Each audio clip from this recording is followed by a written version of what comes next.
치과의사 박광범. 그는 1년에 150번이 넘는 비행길에 오릅니다. 전 세계 100여 개국에서 메가젠 임플란트를 찾으시거든요. 이제 수입하던 임플란트를 넘어 수출하는 임플란트로. 메가젠은 지금 K 임플란트의 자부심을 키우고 있습니다. 세계에서 인정받는 K 임플란트, 메가젠.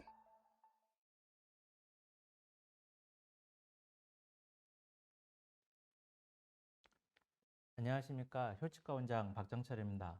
오늘 치유신보 TV 통해서 이렇게 온라인으로 선생님들을 만나 뵙게 됐는데요. 매우 영광스럽게 생각하고요. 오늘 제가 이야기 드릴 내용은 그 좁은 골폭에서 임플란트 치료를 어떤 전략으로 가져갈 건지에 대한 이야기를 좀 들어보도록 하겠습니다. 제 임상에서 다양한 상황에 좁은 치료제 폭을 만날 수가 있는데요. 이걸 극복하기 위해서 굉장히 다양한 방법들을 통해서 치료를 하게 됩니다. 이런 치료제 흡수가 생기는 이유는 이런 수평적 고릅수가 발생되는 것은 이 치아가 있을 때 지지되는 이런 얇은 이 협축골이 치아가 발치되면은 이제 흡수가 되게 되거든요. 그래서 그 상황에서 치료제 흡수가 많이 진행이 되게 됩니다. 그래서 이렇게 치아가 있을 때 유지되는 이 얇은 협축의 골은 치아가 발치가 되면 치주인대에서부터 이제 혈액 공급을 많이 받게 되는데 그 치주인대에서 공급받는 이 혈액 공급이 차단이 되기 때문에 협축골의 흡수가 필연적으로 일어날 수밖에 없습니다. 이 흡수되는 정도는 문헌마다 다소 차이가 있기는 하지만 가장 많이 인용이 되고 있는 이 스크롭의 논문을 좀 보면은요. 1년 정도 발치하고 1년 정도 지나면은 50% 정도의 흡수가 일어나게 되고요. 근데 이 보면은 흡수되는 부분에 되게 상당히 많은 부분들은 아주 짧은 기간 3개월 이내에 굉장히 많이 발생을 하게 됩니다. 그러면 이제 우리가 임플란트를 할때 그 임플란트를 지지할 수 있는 이 충분한 치조골이 있어야 되는데요. 문헌마다 다소 차이는 있기는 하지만 예전 문헌들을 좀 보면은 1에서 2mm 정도 이렇게 다양하게 나옵니다. 근데 이때 지금하고는 조금 차이가 있다고 보는 거는 임플란트 이 당시에 사용되었던 임플란트들의 형태가 주로 익스터널 아니면 티슈 레벨 임플란트들이 많았기 때문에 요즘에 우리가 많이 사용하고 있는 인터널 서브머지드 임플란트를 이렇게 생각해 보면은 다소 좀 차이가 있을 것 같기는 한데요. 이런 인터넷 서브머지드 형태의 임플란트에서도 1에서 1.5mm 정도의 치조골이 필요하다라고 이야기를 하고 있습니다. 좀 결론적으로 이야기를 하면 제가 생각하는 이런 수치는 버칼 쪽으로는 1에서 1.5mm 이상, 그다음에 설측이나 구개 측에서는 1mm 이상의 치조골이 있어야지 임플란트가 잘 유지될 수가 있고요. 이 치조골의 그 수치는 본의 리모델링이 다 끝난 후에 가져가는 그때의 수치를 이야기하고요. 그다음에 이런 수치에 대한 문헌들을 좀 보면 이 연조직에 대한 이야기들이 공통적으로 들어가 있습니다.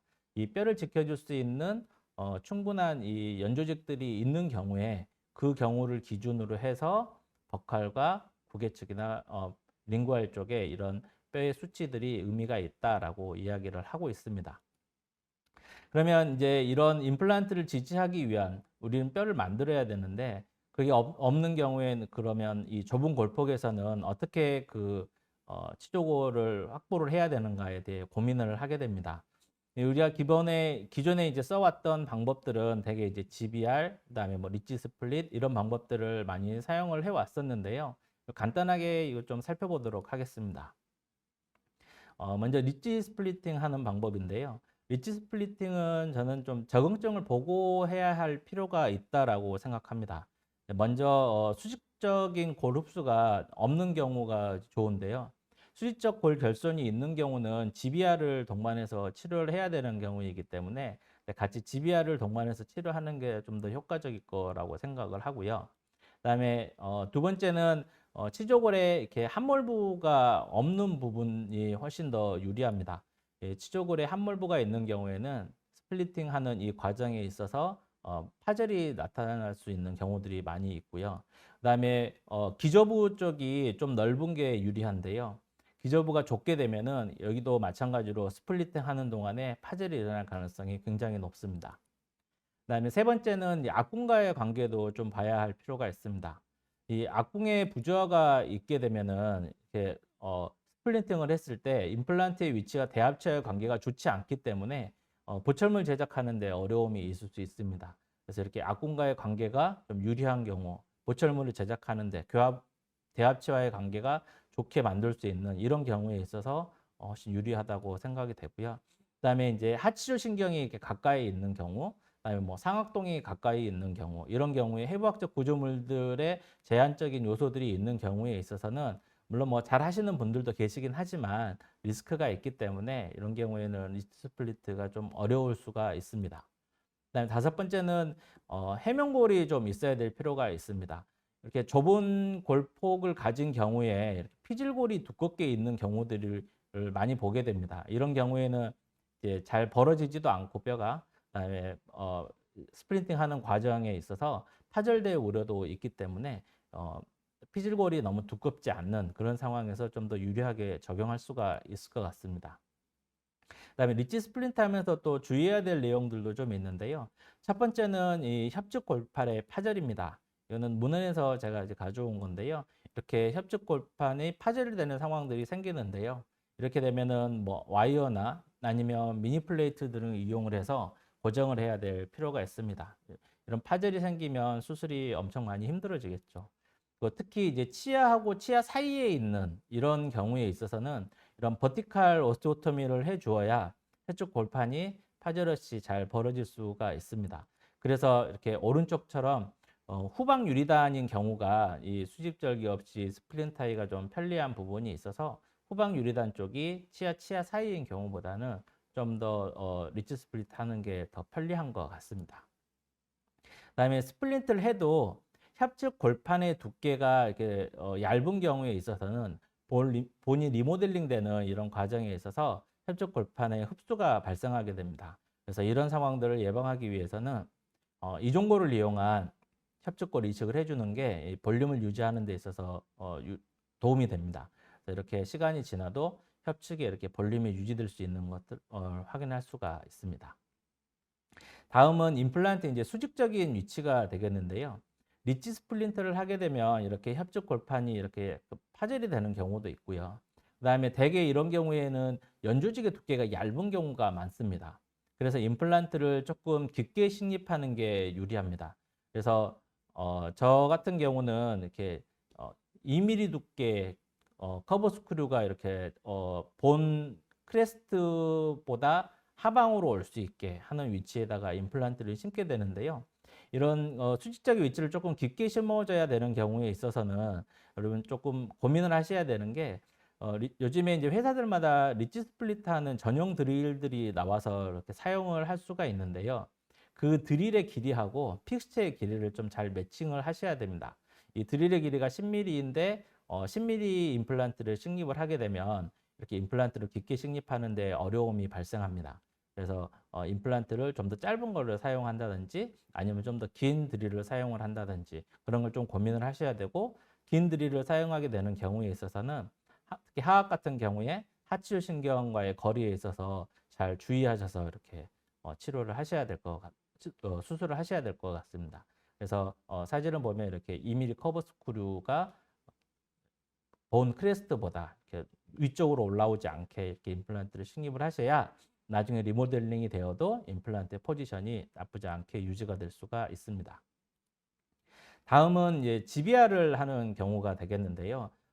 이 좁은 리치의 GBR을 하는 경우를 베닉이 몇 가지 분류를 한 게 있습니다. 임상적인 술식에 따라서 몇 가지 방법으로 이렇게 분류를 했는데요.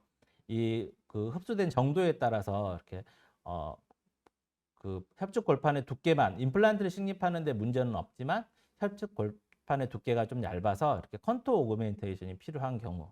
그다음에 또 한 가지는 디센스 디펙트가 이렇게 발생이 되어 있는데 볼륨 스테빌리티를 인접 본에서 좀 얻을 수 있는 거고 저희가 이제 컨테인드 디펙트라고 이야기를 하는데요. 이런 경우, 그다음에 세 번째 경우는 그렇지 못한 경우, 볼륨 스테빌리티를 잘 얻기가 어려운 경우.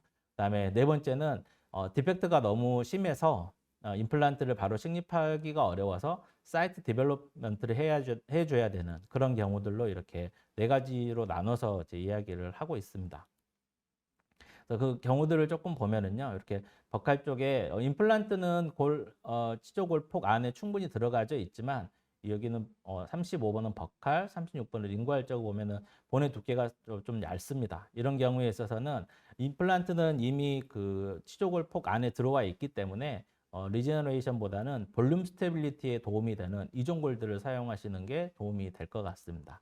그래서 시간이 지나도 이렇게 버칼 쪽에 35번의 버칼 쪽, 그다음에 36번의 링구알 쪽 이렇게 충분한 골폭을 유지할 수 있도록 이렇게 볼륨 오그멘테이션을 해주시는 게 임플란트의 장기적 예후에 있어서 되게 중요하다고 생각을 합니다.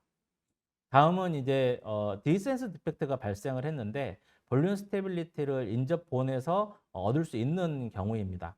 이런 경우는 이제 스페이스 메인테닝을 하는 부분에 있어서는 굉장히 좀 유리한 부분들이 있기 때문에 흡수성 멤브레인, 그다음에 재생의 성향이 좋은 이식제를 사용하셔서 그раф트를 하셔도 좋은 결과를 볼 수가 있습니다. 그래서 이런 경우에 있어서는 이제 유래법으로 넌 서브머지드 GBR 방법으로 해서 치료를 마무리를 했고요. 그래서 버칼 쪽에 데이센스 있는 부분에 이렇게 충분하게 이식제를 넣었고, 그다음에 치료가 마친 후에 봐도 이렇게 버칼 쪽에 충분하게 이식한 이식제가 다 뼈로 치환이 되는 것을 확인할 수가 있습니다. 이런 경우에 이제 컨테인드 디펙트이기 때문에 볼륨 스테빌리티를 잘 얻을 수 있는 그런 디펙트의 형태이기 때문에 공간 유지하는 데 있어서 부담이 덜하기 때문에 치료의 결과도 예후도 되게 괜찮은 것 같습니다. 네, 세 번째는 이제 볼륨 스테빌리티를 얻지 못하는 경우입니다. 이런 경우에 있어서는 이제 공간 유지를 하는 부분에 있어서 매우 고민을 해야 될 필요가 있습니다.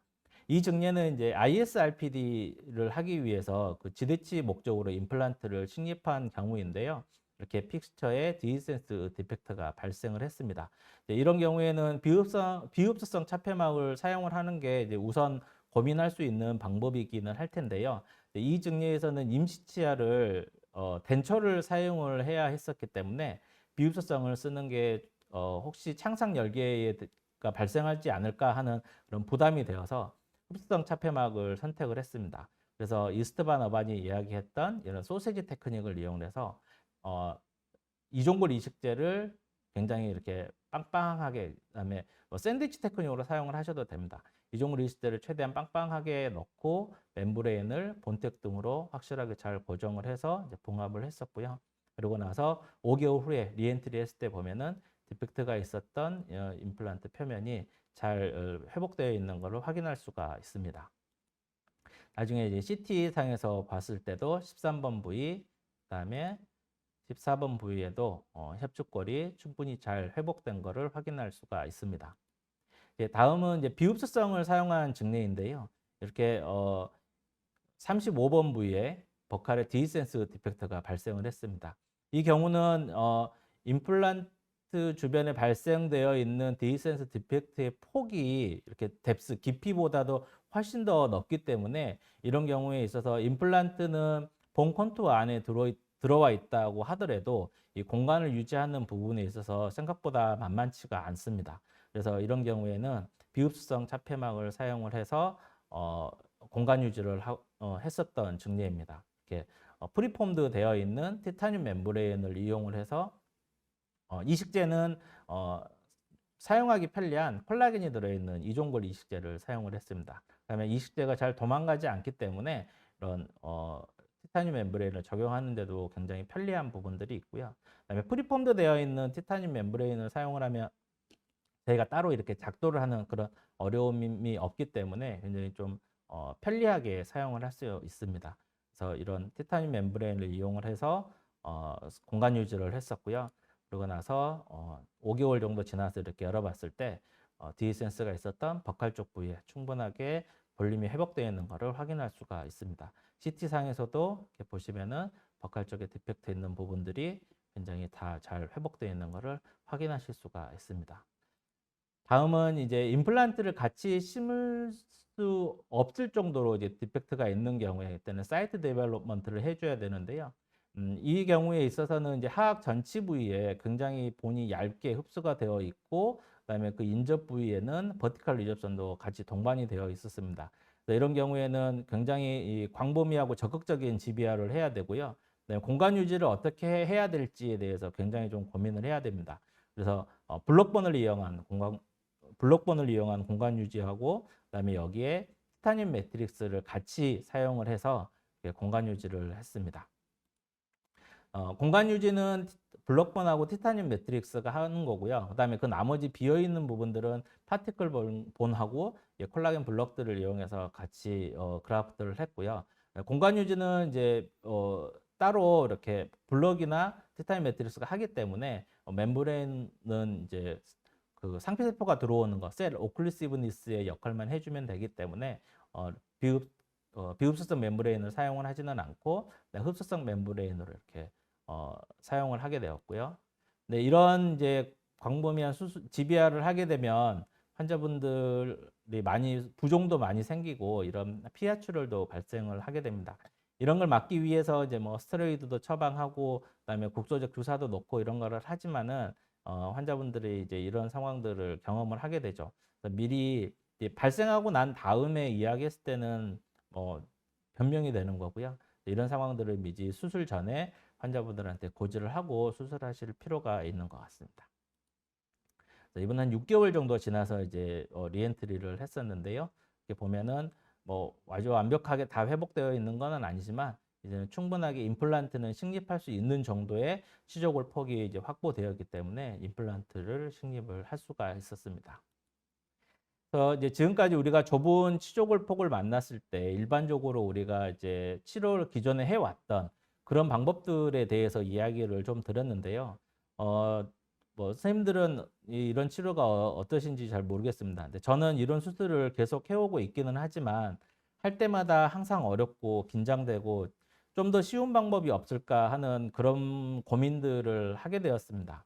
뭔가 이거 딱 하나만 쓰면은 해결이 되고 정말 올마이티한 이런 제품, 뭐 게임 체인저 이런 제품들이 딱 있으면 좋긴 하겠는데 이제 솔직히 세상에 뭐 그런 거는 다 없죠. 그래서 어떻게 하면 조금 쉽고 간단하진 않더라도 환자에게는 좀 덜 침습적이고 그다음에 출자가 그래도 하는 게 많이 어렵지 않게 할 수 있는 방법은 없을까 이런 것들을 좀 고민을 하게 되는데요.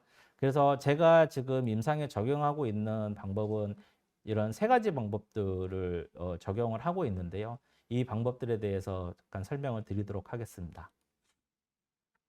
첫 번째는 발치아 보존술입니다. 우리가 발치아 보존술을 하는 목적은 이 경조직이 손실되는 거를 줄이는 것도 있지만 연조직이 손실되는 거, 수축되는 거를 막는 게 더 큰 저는 의미를 두고 있습니다. 이렇게 해서 연조직이 손실되지 않으면 우리가 나중에 또 어떠한 수술적 처치가 필요한 경우가 발생을 했었을 때 연조직이 잘 유지가 되고 있으면은 다음 처치도 이렇게 많이 어려워지진 않거든요. 근데 연조직의 볼륨까지 같이 소실이 돼 있을 경우에는 또 GBR을 하는 경우에 또 연조직을 당겨서 덮고 해야 되는 그런 부분들이 많이 어렵기 때문에 이 발치아 보존술로 경조직의 손실도 좀 줄여보려는 목적이 있지만 연조직의 수축이 예상되는 부위 이런 부분에 있어서도 적용을 하고 있습니다. 그래서 이렇게 디펙트가 있는 이런 부위들 이렇게 자연 치유를 시켰을 경우에 분명히 임플란트를 식립하는 상황에 있어서는 골 소실이 많이 발생할 거가 예상이 됩니다. 이런 부분들은 미리 이제 사이트를 준비하는 거죠. 발치아 보존술을 통해서 임플란트를 식립하는 데 좀 더 유리한 조건을 만들기 위해서 이런 사이트 프레퍼레이션을 하는 게 발치아 보존술의 목적이라고 생각을 합니다. 이런 구치부의 36번에 이렇게 루트 프랙처 때문에 치조골의 흡수가 많이 발생을 했고요. 버칼 쪽에 본누스가 많이 발생해 있습니다. 이런 경우에 나중에 이제 임플란트 하기가 쉽지가 않으니까 발치아 보존술을 시행하는데 제가 요즘에 이제 안에 발치아 보존술을 할 때 이 안에 발치와 안에 들어있는 연조직들을 깨끗하게 좀 제거를 해야 되는데요. 이런 경우에 15번 블레이드로 마지날 징지바가 손상되지 않게 발치와 안에 이렇게 발치와 안을 동그랗게 이렇게 메스로 이렇게 절개를 해주면 이게 발치와 안에 들어있는 연조직들을 깨끗하게 한 덩어리로 드러낼 수가 있습니다. 그래서 깨끗하게 소파를 하고 그다음에 골 소실이 있는 이 버칼 쪽 부분에는 콜라겐 멤브레인을 이렇게 적용을 해줍니다. 아무래도 콜라겐 멤브레인이 그냥 잘 들어가진 않을 테니까 연조직을 조금 하드 티슈와 소프트 티슈를 방류를 해주는 그런 약간 방리를 좀 해주고 멤브레인을 좀 뻣뻣한 걸로 이렇게 해야지 끼워 넣기가 좀 편리합니다. 부드러운 이런 콜라겐 멤브레인을 사용했을 때는 잘 집어넣기가 힘들기 때문에 좀 뻣뻣한 성질을 갖는 콜라겐 멤브레인을 적용하시면 좀 도움이 되시고요. 그 다음에 이제 향후에 임플란트를 식립을 할 때 이 이식된 치조골에 그 이식된 골에다가 임플란트를 식립해야 될 그런 부분이 많기 때문에 재생의 성향이 좋은 이런 동종골을 먼저 안쪽에 집어넣고요. 그 다음에 이제 그 바깥쪽에는 볼륨 형태에 유리한 이종골 이식제를 넣고요. 그 다음에 이제 오픈 힐링을 예상을 하고 있기 때문에 오픈 힐링 하는 경우에 있어서 이 콜라겐이 들어가 있는 이종골을 사용했을 때 연조직의 치유가 좀 더 좋은 것 같습니다. 그래서 이런 콜라겐이 들어있는 이종골을 사용을 해서 바깥쪽에는 적용을 해 주었습니다. 그래서 이런 그 이식제가 이제 빠져나오지 않게 이제 봉합을 해 주는데요. 저는 주로 이렇게 히드넥스와 같은 이제 매트리스 수처를 통해서 발처를 봉합을 해 줍니다. 그리고 나서 2주 후의 모습인데요. 이식제가 조금 빠져나와서 이게 함몰되어 있는 모습이 살짝 보이기는 하는데 보통 이게 지금 4개월이 지난 상태의 모습인데요. 보통 한 8주에서 10주 정도 되면은 이 정도의 치유는 다 보이는 것 같습니다. 4개월 후에 리엔트리를 했을 때 임플란트 심을 때 보면은 이 흡수되어 있던 치조골이 많이 회복이 되었고 버카 플레이트도 이렇게 회복되어 있는 모습을 보입니다. 술 전과 술 후의 모습을 보면 연조직도 많이 수축되어 있지 않기 때문에 임플란트 보철을 보철물을 다 세팅하고 난 다음에도 이렇게 좋은 형태의 이제 그 치조제의 형태를 볼 수가 있습니다. CT에서 이렇게 확인을 해봤을 때도 예, 발치 전, 그다음에 발치와 보존술을 시행한 다음에 그다음에 7개월 후에 발치와 보존술 한 7개월 후에 임플란트 치료를 다 마치고 나서 보면은 버칼 쪽에 손실되어 있던 치조골이 잘 회복되어 있는 모습을 보입니다. 전치부에서도 마찬가지로 이제 사용을 할 수가 있는데요. 전치부에 이렇게 다수치하의 결손이 있는 경우에 임플란트를 다 한꺼번에 심고 할 수 있으면 참 좋기는 한데 그게 이제 이렇게 임플란트와 다 같이 지배하기에는 좀 부담스럽고요. 그래서 임플란트를 좀 심을 수 있었던 14번 자리 쪽에는 임플란트를 하나 심었고요. 그다음에 나머지 부위는 발치와 보존술을 했고, 그다음에 특히 전치부 같은 경우에 있어서는 임시치아에 대한 고민을 안 할 수가 없습니다. 그래서 GBR 하고 난 다음에 가철성의 임시치아를 하는 경우에 있어서는 GBR 사이트가 눌리는 것 때문에 GBR의 결과가 좋지 않을 수 있습니다. 그래서 가급적이면 고정성의 임시치아를 해주는 게 좋은데 그 목적으로 이렇게 미니 임플란트를 식립을 해서 임시치아를 만들어드릴 목적으로 미니 임플란트를 사용을 했습니다. 그렇게 하고 나서 나머지 부위는 GBR을 발치와 보존술을 시행을 했고요. 그다음에 봉합 후의 모습입니다. 그리고 바로 이렇게 연결을 해드렸던 임시치아의 모습입니다. 수술하고 바로 연결한 부분이어서 이렇게 모양은 썩 좋지는 않는데요. 나중에 이제 임시치아는 다시 좀 좋은 형태로 개선을 해갈 예정입니다. 그리고 이제 나중에 이게 5개월 지나서 이제 임플란트를 이제 다시 심었을 때의 모습인데요. 미니 임플란트는 이제 제거를 하고요. 그다음에 이제 새로 심는 임플란트들의 고정이 잘 나오면 그다음에 기존에 이제 심었던 임플란트 하나하고 새로 심은 임플란트의 어버트먼트를 연결을 해서 임시치아를 제작을 해드리고 임플란트는 가이드를 적용해서 이분은 했었던 경우이고요. 그래서 이쪽은 이제 플랫리스 23번, 4번 자리는 플랫리스로 임플란트를 식립을 했고, 그다음에 13번 부위에 있어서는 버칼 쪽에 결손이 조금 있는 것 같아서 플랩을 열어서 GBR을 좀 시행을 해줬었습니다. 그래서 프로비전의 모습이고요. 그다음에 파이널 보철물을 파이널 보철물을 세팅한 후의 사진입니다. 수술 치료가 다 마친 전치부의 치료를 마친 후에 파노라마 사진이고요. CT 사진을 보면은 이 결손이 있었던 그런 형태들의 버칼 쪽에 본들이 이렇게 잘 회복되어 있는 것을 확인을 할 수가 있습니다. 그래서 이런 발치화 보존술을 통해서도 이렇게 치조제의 흡수가 많이 예상되는 곳에 있어서 미리 사이트를 준비해서 임플란트 식립을 할 때 좋은 위치에 좋은 환경에서 임플란트를 식립을 할 수가 있을 것 같고요. 다음 두 번째 방법은 디지털 가이드를 적용을 하는 방법입니다. 임플란트 포지션을 뭐 모든 치과 의사들이 다 임플란트를 잘 심고 싶어 합니다. 근데 그게 쉽지 않는 경우들이 있는데요. 그 예를 보면은 이제 치아의 위치, 치조골의 위치 이게 일치되어 있는 경우에 있어서는 임플란트의 위치를 잡는 것도 이제 이렇게 어렵지는 않죠. 근데 이 치아의 위치, 그다음에 치조골의 위치가 이렇게 틀어져 있는 경우에 있어서는 이 임플란트의 위치를 보철 쪽으로도 좋고 그다음에 수술 쪽으로도 임플란트를 치족을 안에 놓고 싶은 이런 그 두 가지 요구를 만족시키는 게 생각보다 이게 쉽지가 않거든요. 그래서 이렇게 골폭이 이렇게 좀 넓은 경우에 있어서는 그래도 그 위치를 좀 잘 잡아서 잘 임플란트를 식립하는 게 좀 편리하긴 한데요.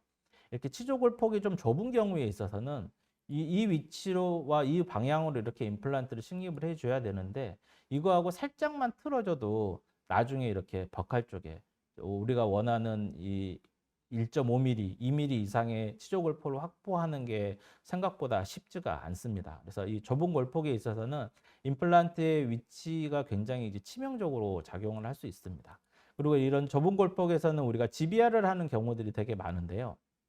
이 GBR을 하는 경우에 있어서 임플란트의 위치가 굉장히 그 치료 결과에 크게 영향을 미칩니다. 골폭 안에 임플란트가 잘 위치되어 있으면 좋기는 한데 이렇게 각도가 틀어지게 되면 이 부분에서도 우리가 임플란트 크리스탈 쪽에 뼈를 많이 만들고 싶은데 이 부위에는 뼈를 만들기가 쉽지 않게 되거든요. 아니면 임플란트가 너무 버칼 쪽으로 이렇게 치우치게 되는 경우에 있어서는 이쪽에 이 버칼 쪽으로 우리가 충분한 뼈를 만드는 게 굉장히 어려운 상황이 되죠. 그래서 볼륨 스테빌리티를 제공받기 어려운 그런 형태의 임플란트가 위치가 되기 때문에 이런 경우에 있어서는 치료 결과가 굉장히 좋지 않습니다. 이렇게 보면은 이 좁은 위치의 위쪽에 보면 이렇게 임플란트 이렇게 벽갈 쪽에 이렇게 와 있는 경우 드릴링 하다가 이렇게 치조골폭이 좁으니까 미끌리는 경우 이렇게 임플란트를 식립하실 수가 있거든요. 근데 이렇게 안쪽으로 골폭 안에 이렇게 잘 들어갈 수 있게 임플란트가 위치되어야 하는데 이게 이제 생각보다 쉽지가 않은 거죠. 그래서 이런 디지털 가이드 시스템을 적용을 하게 되면은 우리가 임플란트의 위치를 잡는 거는 이미 이 디지털 가이드를 통해서 우리가 그 이런 프로그램을 통해서 위치를 잘 적용을 했고요. 우리가 좋은 정보만 이렇게 인풋을 해주면은 서지컬 스텐트도 템플릿도 좋은 양질의 템플릿을 얻어낼 수가 있거든요. 그래서 이런 그 가이드 시스템을 이용을 하면 좋은 위치의 임플란트를 식립할 수가 있는 것 같습니다. 전치부에 굉장히 내로한 니치를 보이는 분이신데요. 가이드를 이용해서 임플란트는 이렇게 좋은 위치에 식립을 하게 되고요.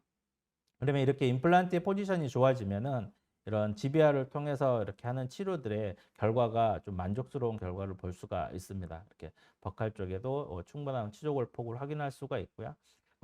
보철물은 이렇게 마무리를 해드렸는데요. 아주 뭐 심미적인 형태는 아니지만 이분한테 환자분은 뭐 추가적인 어떤 연조직 이식술 이런 거는 원치 않으셨기 때문에 또 그런 수술 없이 그냥 환자분은 이 정도로 만족을 하셨고 예, 환자분과 이렇게 합의할 수 있는 수준의 그런 치료 결과들은 얻을 수가 있는 것 같습니다. 골폭이 적었던 거에 비해서 임플란트의 포지션을 좋게 가져가면 이런 그래도 좀 그 아주 나쁘지 않는 결과들을 볼 수가 있고요. 만약에 이제 환자분이 여기에서 좀 더 좋은 어떤 결과를 심미적인 결과를 원하신다 하면 저희가 이제 다른 이제 추가적인 결합조직 이식술을 통해서 연조직을 조금 더 확보할 수 있는 그런 수술을 할 수 있는 여지도 있는 거죠. 근데 하지만 임플란트의 포지션이 좋지 않다 하면은 그런 결합조직 이식이라든지 어떤 그런 추가적인 수술을 통해서도 이런 결과들을 만들어내기가 좀 쉽지 않기 때문에 임플란트 치료를 함에 있어서 가장 중요한 거는 임플란트를 잘 좋은 위치에 신입하는 거라는 거는 뭐 다들 공감하실 거라고 생각을 합니다. 그래서 임플란트 22번 위치에 그라프트 했던 거 보면은 나중에 임플란트 주변에 충분한 골폭을 확인할 수가 있고요. 23번 위치에서도 임플란트 주변에 치조 골폭을 확인할 수가 있습니다. 다음 세 번째 이제 방법은 임플란트 시스템을 그러니까 제품의 도움을 받는 방법인데요. 이 골폭이 좁은 곳에 두꺼운 임플란트가 아닌 작은 직경의 임플란트를 사용을 하면 당연히 수술하기가 편하고 수월할 겁니다. 근데 이제 문제는 이런 작은 직경의 임플란트를 구치부에 적용을 했을 때 구치부에서는 그 하중을 받아내야 되는 이런 요구 조건이 있는데요. 근데 그 하중을 받아낼 수 있는 그런 어 수준의 임플란트, 작은 직경이어도 하중을 잘 견딜 수 있는 그런 임플란트여야 합니다. 그렇기 때문에 요구되는 조건들도 있을 건데요. 당연히 파절에 대한 저항성이 있어야 될 거고요. 그다음에 골폭이 좁은 경우에 임플란트 위치나 각도가 조금 틀어질 수 있는 경우들도 많습니다. 그런 경우에 있어서는 보철적으로 조금 보상할 수 있는 그런 디자인의 제품이었으면 좋겠고요. 그다음에 임플란트 그 직경이 작다고 해서 기계적 합병증이 용인되는 것은 아니기 때문에 이제 그런 메카니컬 컴플레이션도 좀 없는 그런 제품이었으면 좋겠고, 그다음에 임플란트 안정성도 당연히 잘 유지가 되는 그런 제품이었으면 좋겠습니다. 이런 조건에 그래도 좀 부합하는 게 제가 사용했던 제품들 중에서는 이런 블루 다이아몬드의 제품이 좀 비슷하지 않을까라고 생각을 하고 있습니다. 이 블루 다이아몬드 임플란트가 이제 높은 강도를 나타내는 이유는 이 커넥션 구조의 변화가 있는데요. 이 연결 구조를 기존의 이제 헥사 시스템보다는 더 이제 깊게 하고, 그다음에 그 어부트먼트와 그렇게 해서 어부트먼트와의 접촉 면적도 더 확장을 하고요. 그다음에 그 이 헥사의 크기는 조금 줄이고, 그다음에 이 연결된 어부트먼트와 연결되는 이 각도를 더 이렇게 크게 해서 임플란트의 내경의 두께를 기존에 있는 그 헥사의 구조의 임플란트보다는 이 내경의 두께가 훨씬 더 두꺼워지면서 임플란트의 파절 저항성을 높여준 부분이 있습니다. 그래서 이런 임플란트의 디자인의 변경으로 강도가 굉장히 증가를 하게 됐고요. 그다음에 이 자사의 그 애니원 제품하고 비교를 했을 때도 84%나 높은 이런 강도 증가를 보여줬고요. 다른 제품들하고도 비교를 했을 때 같은 직경에 있어서는 굉장히 이렇게 압도적인 이 그 강도의 강도의 저항성이 그 높은 거를 확인할 수가 있습니다. 그래서 이 블루 다이아몬드 제품의 4.1 직경의 제품이 기존의 헥사의 그런 11도 모스테이퍼의 헥사의 구조의 제품하고 비교를 했을 때는 5.0 정도의 비슷한 강도를 보이는 것 같습니다. 그래서 이런 임플란트의 안정성, 그다음에 구조적 디자인의 변화를 하면서 디자인이 변화가 되면서 이 파절의 저항성들이 나타나면서 이 작은 직경으로도 이제 이 훌륭한 퍼포먼스를 보여주는 것 같습니다. 그래서 우리가 일반적으로 그 치아 각 부위마다 이렇게 예상해서 기존에 이제 헥사 시스템에서 사용했던 것보다는 훨씬 더 이 가는 직경의 임플란트를 통해서 임플란트 치료를 하는 부분들이 이제 가능한 부분이 있는 것 같습니다. 그다음에 또 한 가지는 이제 그 알이라는 제품인데요. 이 전치부에 그 하중이 비교적 가지 않는 이 전치부 치료에 이제 특화된 이 알이라는 임플란트입니다. 이 좁은 골폭의 이제 전치부 치료는 GBR도 어렵고, 그다음에 연조직 퇴축을 회복해야 되고 하는 이런 굉장히 많이 어려움들이 있는데요. 그런 부분들에 있어서 이제 좀 많이 도움이 되는 부분이 있는 것 같습니다. 이 임플란트는 이게 이제 구조가 좀 특이하게 생겨 있는데요. 이 임플란트의 나사 구조, 그 나사선이 있는 이 구조, 우리가 기존에 이제 임플란트로 생각하고 있는 이 부분은 베이살본에 이제 식립을 하게 되고요. 그다음에 이 머신드 서피스의 이 커프 부분이 굉장히 길게 되어 있습니다. 이 부분은 이제 밖으로 이제 노출이 되게 되는 겁니다.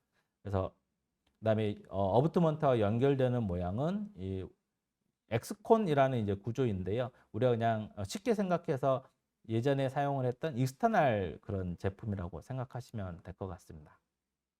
그래서 이런 직경을 선택을 할 때는 이제 3.5와 4.0 직경 이 두 가지가 있고요. 그다음에 나사선도 일반 레귤라 스레드의 제품이 있고, 그다음에 딥 스레드의 제품이 있습니다. 좀 더 좋은 초기 고정력을 원하는 경우, 그다음 골질이 조금 약한 경우에 있어서는 이런 딥 스레드를 사용을 하시면 될 것 같고요. 그다음에 이 그 테이퍼 스레드 있는 이 스레드가 있는 이 부분들은 이제 길이가 5mm, 7mm, 9mm 이렇게 사용이 있고요. 그다음에 이제 커프 부분은 4mm부터 4mm, 6mm, 8mm, 10mm 이렇게 있습니다. 그래서 우리가 베이살본에 들어갈 부분, 그다음에 밖으로 노출될 부분, 이 부분들을 이제 예측을 해서 임플란트를 선택을 해서 식립을 하시면 됩니다.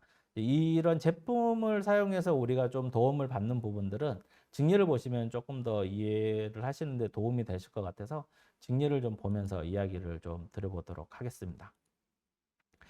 첫 번째 증례는 구치부의 4.1 직경의 블루 다이아몬드 임플란트를 사용을 했었던 분인데요.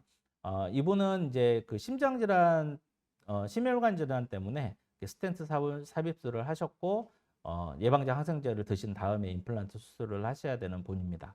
그래서 가능하면 한 번의 시술, 그다음에 최소 침습적 수술을 통해서 임플란트 치료를 하고 싶었고요. 그래서 임플란트도 46번짜리 환자분도 한 개만 하시는 걸 원했고요. 그래서 46번짜리에 임플란트 하나를 하는 걸로 결정을 했습니다. 그래서 먼저 절개를 판막을 열었고요. 그다음에 임플란트를 4.1에 8.5의 블루 다이아몬드 임플란트를 이제 식립을 했는데 식립해서 이렇게 보면은 골폭 안에 임플란트가 딱 적당하게 들어가 있는 거를 보실 수가 있습니다. 만약에 이제 여기에 구치부에 저는 이제 주로 5.0을 퍼스트 초이스로 생각을 하는데요. 5.0의 임플란트를 식립을 했다 하면은 아마도 버칼 쪽에 이제 디센스 디펙트가 생겼고, 그다음에 이걸 해결하기 위해서 아마도 그 이제 이 경우에 있어서는 공간 유지를 받기 어려운 인접본으로부터 볼륨 스테빌리티를 받기 어려운 그런 형태이기 때문에 좀 높은 수준의 GBR을 했어야 되지 않을까라고 생각을 하는데 4.1 직경의 임플란트가 딱 들어가니까 아주 매우 적당한 것 같아서 버칼 쪽에는 이제 볼륨 어그멘테이션 하는 수준 정도의 콜라겐 이종고를 사용을 해서 그런 컨투어 어그멘테이션 수준의 GBR을 사용을 했습니다. 그래서 이렇게 간단하게 봉합을 해서 마무리를 했고요. 수술 후에 파노라마 이제 CT 모습이고요. 그다음에 5개월 후에 이제 5개월까지 기다릴 이유는 없었는데 환자분의 이제 스케줄을 맞추다 보니까 5개월이라는 시간이 지나게 됐고요. 아이스큐 밸류도 되게 좋고 5개월에 치료를 마치게 되었습니다. 치료를 마친 후에 파노라마와 CT 사진이고요. 그다음에 지금은 이제 20개월이 좀 2년이 만 2년이 좀 넘었는데요. 치료를 마친 후에 20개월 정도 됐을 때 환자분의 파노라마와 CT 사진입니다. 임플란트가 치조골폭 안에 굉장히 잘 유지되어 있는 것을 확인을 할 수가 있습니다. 다음에 두 번째 증례는 3.7 직경의 이제 소구치 부위에 3.7 직경의 임플란트와 대구치 36번짜리는 4.1 직경의 이제 블루 다이아몬드 임플란트를 사용을 했던 증례인데요. 이분은 35번부터 7번까지 브릿지가 되어 있었는데 35번에서 이렇게 파절이 되어서 모빌리티 때문에 병원에 오셨고 임플란트 치료를 하기로 결정을 했습니다.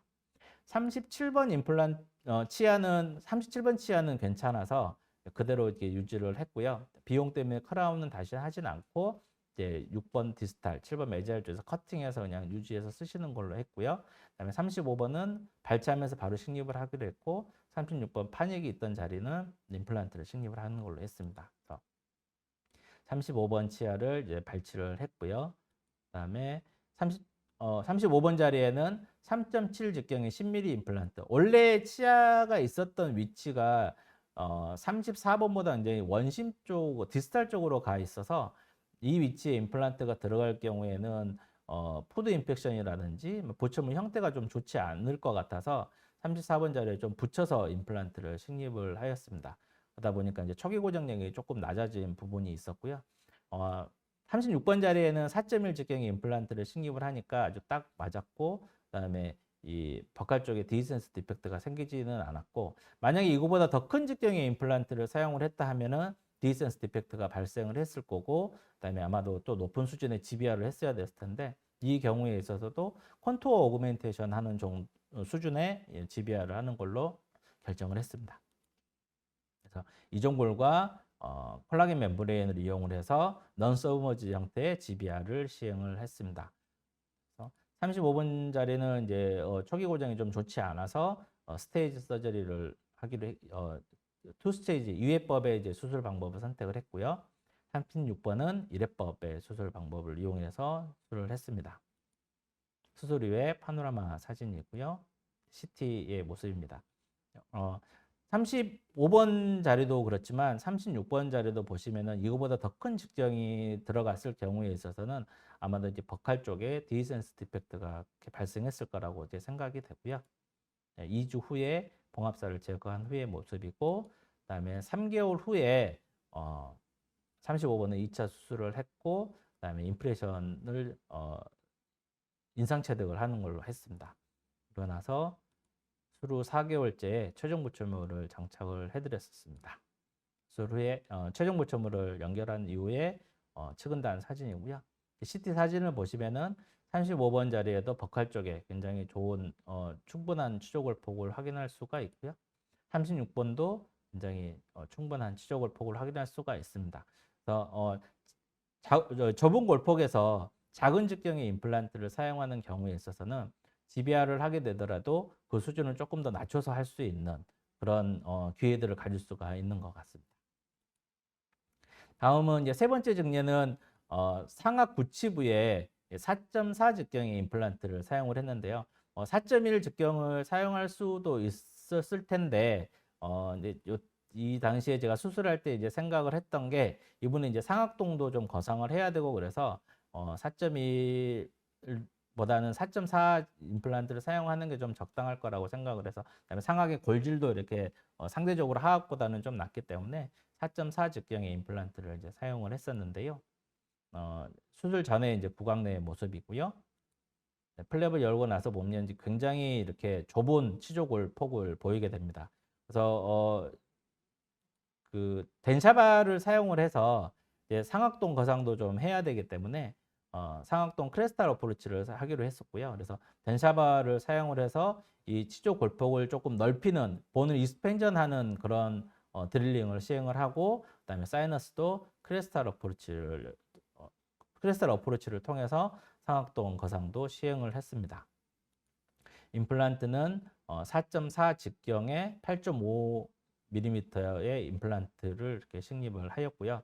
임플란트를 식립을 하고 보니까 이렇게 생각보다 굉장히 좁은 치조 골폭이었지만 데샤바로 본 익스펜전을 하고 나서 이렇게 식립을 하고 보니 임플란트 직경이 이렇게 크지 않는 걸 사용을 했기 때문에 디센스 디펙트가 발생하지는 않았습니다. 그래서 이 부분도 콘투어 오그멘테이션 하는 정도로 GBR을 좀 하려고 했는데, 그래도 본 두께가 이제 굉장히 보면은 좀 얇거든요. 그래서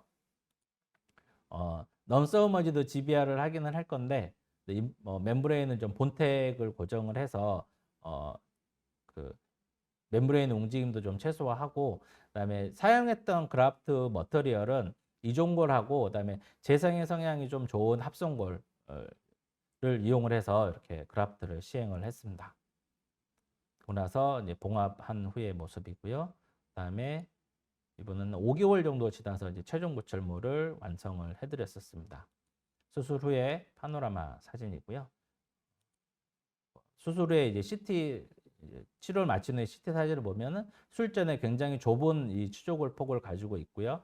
그다음에 수술할 때 상악동 크레스탈 어프로치와 그다음에 GBR과 덴샤바를 이용한 본 익스텐전 이렇게 같이 했고, 같이 시행을 했고, 그다음에 5개월 후에 보시면은 임플란트 주변으로 충분하게 이렇게 골폭이 확보되어 있는 것을 확인할 수가 있습니다. 다음은 이제 네 번째 증례는 블루 다이아몬드 3.3 전치부에 적용을 했던 증례입니다. 이분이 나이가 좀 젊으신데 협심증이 있으셔가지고 정신을 좀 잃고 쓰러지셨는데, 쓰러지시면서 전치 치아가 파절이 되면서 임플란트를 좀 시행하시게 되었습니다. 21번은 포스트 크라운으로 가능한 부분이 있었는데, 22번은 이제 프랙처된 부분이 조금 깊어서 발치를 하고 임플란트를 하는 걸로 결정을 했습니다. 이렇게 구개축으로 이렇게 깊게 수직적 파절이 있어서 발치를 시행을 하고 임플란트를 식립을 했습니다. 임플란트는 블루 다이아몬드 3.3에 11.5의 임플란트를 식립을 했고요. 저는 전치부에 발치 즉시 임플란트 시행을 하는 경우에 있어서 개필링을 할 때 두월전 그라프트를 시행을 합니다. 그래서 연조직 부위까지, 그러니까 본 레벨뿐만이 아니라 연조직 수준에까지 연조직 존까지 그라프트를 시행을 하고요. 그다음에 이분 같은 경우에 이제 술전에 에이펙스 쪽에 본이 굉장히 얇고 천공이 의심되는 소견들도 있어서 터넬링 방법을 통해서 익스터널 그라프트도 시행을 했습니다. 수술 후에 이제 파노라마 CT 사진 모습이고요. 이 부위에 천공이 의심되는 그런 소견이 있어서 이 부분에 익스터널 그라프트를 하기 위해서 이렇게 터널링 방법으로 그라프트를 시행을 했습니다. 그다음에 프로비전 레스토레이션 하는 거고요. 그다음에 연조직 그 전치부에 상악 전치부에 있어서 연조직 볼륨이 이렇게 꺼지는 거가 되게 이렇게 불만인 거죠. 지금 연조직이 꺼지게 되면 심리적인 결과를 얻기가 어려우니까요. 그래서 이 부분을 이제 연조직계 수축을 좀 최소화하기 위해서 저는 이제 뭐 루트 멤브레인 테크닉들도 있고 뭐 두얼존 테크닉들도 사용을 하고 있는데요. 저는 이제 두얼존 그래프트를 통해서 그래프트 개필링을 하고 그다음에 이 임시 치아를 이렇게 해줘야지 연조직 그 볼륨을 유지하는 데 도움이 되거든요. 이제 블루 다이아몬드 같은 경우에 있어서는 이런 PMMA 블럭을 사용을 해서, 그러니까 스캔을 통해서 이 PMMA 블럭을 밀링을 해서 이 임시 치아를 만들어줄 수 있거든요. 그렇게 되면 이 PMMA 블럭, 이 연조직과 닿는 이 부분을 저희가 이렇게 그 템포러리 레진을 이용해서 에딩과 삭제를 반복하면서 형태를 몰딩을 할 수가 있습니다. 그렇게 하면은 우리가 이 연조직 형태를 이런 식으로 좀 몰딩을 해갈 수 있기 때문에 좀 더 좋은 형태의 임플란트의 보철물을 만들 수가 있는 것 같습니다. 그래서 이 PMMA 블록을 사용할 수 있다라는 것도 이 블루 다이아몬드의 굉장히 큰 전치부 치료함에 있어서 굉장히 큰 메리트가 있고요. 그래서 최종 보철물을 완성한 후의 모습입니다. 최종 보철물 완성한 후에 CT 사진 보면은 이렇게 천공이 의심되는 이 부위에도 이제 코티칼 라이닝이 이렇게 형성이 되면서 수조골이 잘 생긴 것을 확인할 수가 있습니다. 다섯 번째는 이제 아리라는 제품을 전치부에 사용을 했던 증례인데요. 이분은 이제 상악은 그 오버덴처를 사용을 하고 계셨고요. 하악 전치에 이제 임플란트를 하셔야 되는데 하악 전치 치조골 폭이 좁아서 이렇게 저희 병원에 오셨던 증례입니다. 43번 부위는 그냥 블루 다이아몬드 임플란트를 발치 즉시로 하기로 했고요.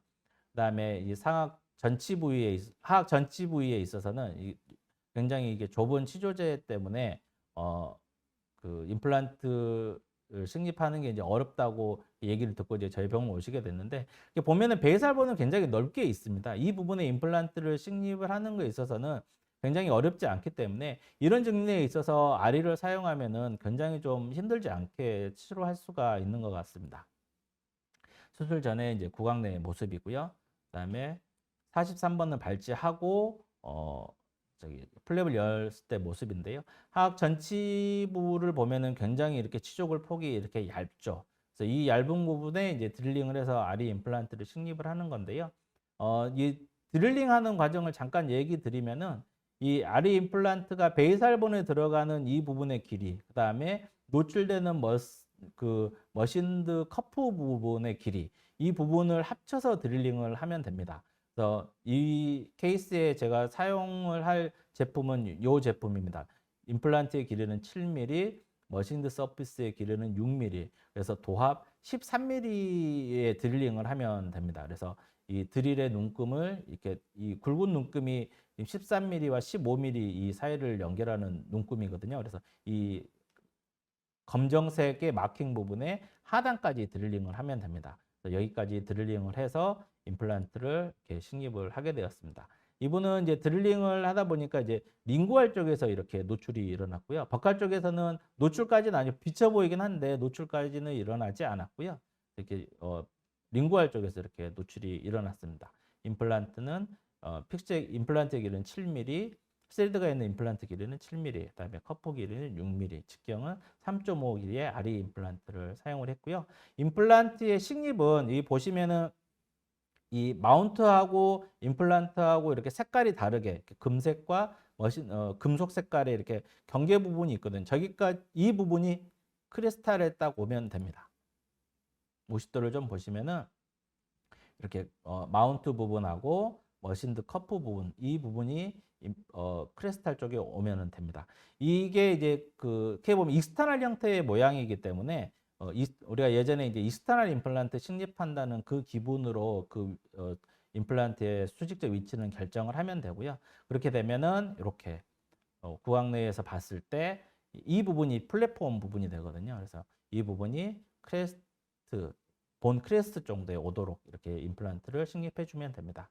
그래서 이 버칼 쪽과 링구알 쪽에 이제 그래프트를 좀 해주고요. 그래프트 하는 거는 이제 여기는 볼륨 오그멘테이션이 목적이기 때문에 뭐 재생형이 좋은 동종골만 단독으로 사용하는 그거보다는 볼륨 유지에 좋은 이종골 사용하시는 걸 추천을 드리고요.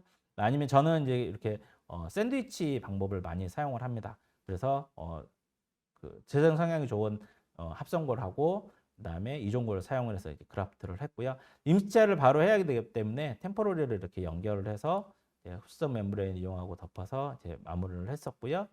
그다음에 고정이 워낙 좋기 때문에 나중에 바로 이렇게 템포러리를 연결을 해드렸고 4주 한 달 정도 지나서 어부트먼트 연결을 하고 임시치아를 해드렸습니다. 이쪽이 좀 벌어지는 것 같아서 숫자를 조금 길게 가져갔었고요.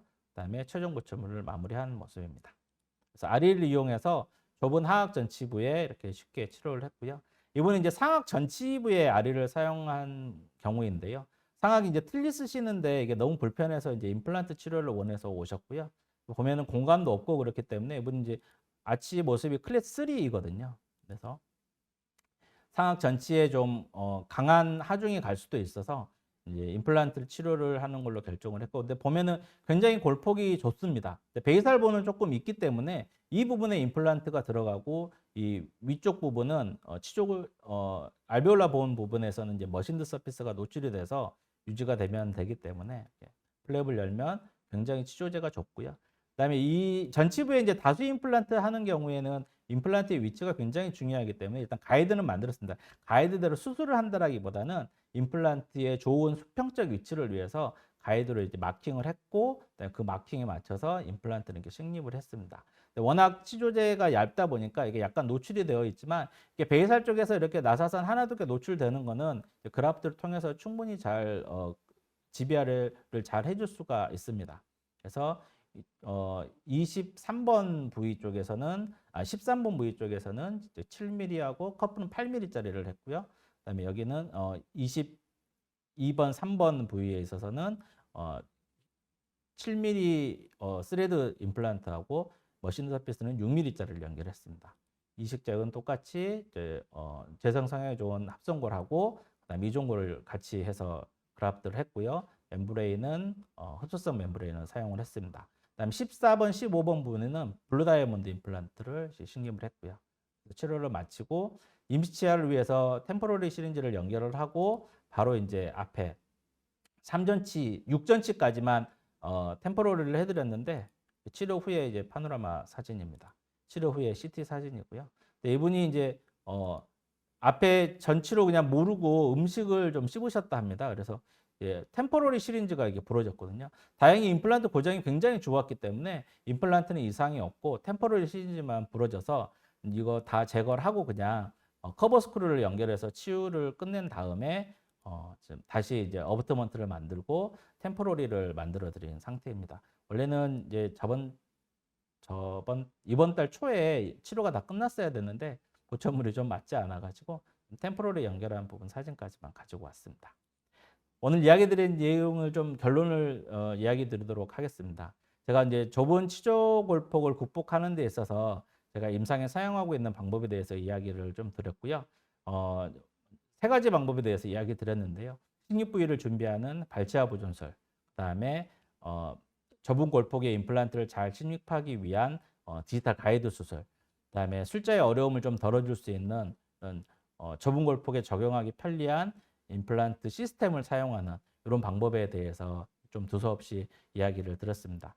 제가 오늘 드린 이야기들이 선생님들 임상에 좀 도움이 되셨으면 하는 바람입니다. 이상으로 마치도록 하겠습니다. 감사합니다. 질문이 있어서 이야기가 있는데 발치와 보존술 수가를 얼마나 받나고 이렇게 질문을 주셨는데요. 발치와 보존술 수가는 저는 이제 치료하는 발치와 보존술하는 방법에 따라서 치료 비용을 받습니다. 저희 병원에서 제가 받는 GBR 수가는 최소 금액은 30만 원에서부터요. 뭐 150만 원 이상 이렇게 받는 경우들도 있는데요. 앞에 보셨던 증례들 중에 발치와 보존술을 굉장히 상악전칩에 광범위하게 했었던 이런 경우에 있어서는 100만 원 이상의 비용을 환자분한테 이야기를 하고 받습니다. 어떤 경우는 한 150만 원 정도 받는 경우도 있는데, 발치와 보존술을 하고 나서 나중에 추가적으로 GBR을 해야, 임플란트를 식립할 때 추가적으로 GBR을 하는 경우들도 있기는 한데요. 그때 또 따로 또 돈을 받고 그러지는 않고요. 발치와 보존술을 할 때 환자분에게 필요한 GBR 비용을 이야기를 드리고 그 비용을 받는 편입니다. 협측의 고리식 부위가 흩어지거나 움직이지 않도록 하는 팁은요. 일단은 요즘에 이제 이 부분이 이제 싫기 때문에 그 콜라겐이 들어가 있는 이종골들을 많이 사용을 합니다. 그러면 이제 이식제들이 이제 움직이지를 않는데요. 파티클 보온이 흩어지지 않게 사용하는 거는 이제 그 블러드를 이용해서 하는 방법들도 있을 거고요. 아니면은 그 요즘에 그 이제 PRF 이런 거 사용하시는 경우들도 있고, 아니면은 이제 그 T3라 하는 이런 이렇게 약질을 사용을 해가지고 하는 방법들이 있는데, 저는 그냥 주로 이제 블러드를 이용을 해서 이렇게 사용을 하고요. 그다음에 이제 파티클 중에 좀 그 고리식재가 좀 포 형태들이 좀 좋지 않는 이식재들은 이렇게 잘 흩어지는 경우들이 좀 있거든요. 그래서 좀 이식재들도 좀 그런 걸 좀 잘 구분해서 좀 사용을 하고, 최근에는 그런 콜라겐 들어가 있는 거를 많이 사용을 합니다. 네, 질문에 대한 답은 여기까지 하고요. 오늘 이렇게 좀 두서없는 얘기였는데 끝까지 들어주셔서 감사합니다. 이상 마치도록 하겠습니다. 치과계의 중심 채널 치유신보 TV